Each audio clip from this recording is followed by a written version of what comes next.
You're listening to the audio production of The Song of Albion, Books 1 through 3, The Paradise War, The Silver Hand, and The Endless Knot by Stephen Lawhead, published by Thomas Nelson and performed by Stuart Langton and Robert Whitfield.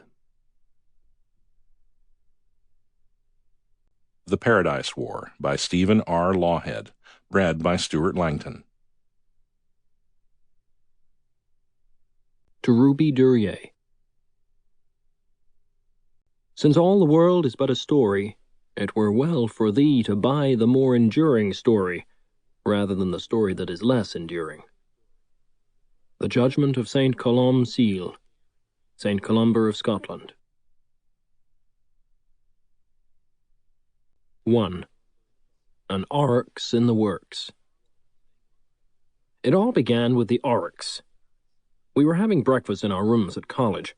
Simon was presiding over the table with his accustomed critique on the world, as evidenced by the morning's paper. "Oh, splendid," he sniffed.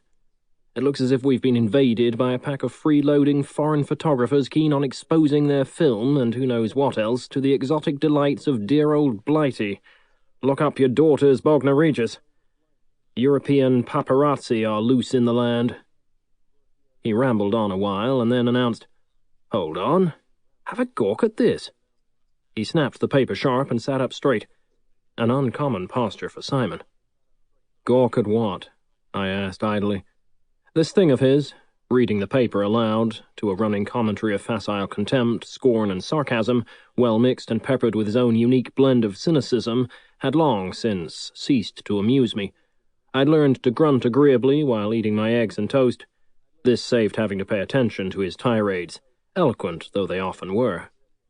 "Some bewildered Scotsman has found an oryx in his patch." "You don't say."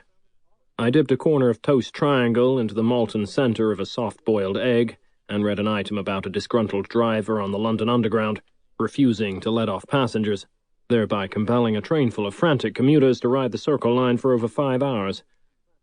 "That's interesting." "Apparently the beast wandered out of a nearby wood and collapsed in the middle of a hayfield 20 miles or so east of Inverness." Simon lowered the paper and gazed at me over the top. "Did you hear what I just said?" "Every word. Wandered out of the forest and fell down next to Inverness. Probably from boredom," I replied. "I know just how he felt." Simon stared at me.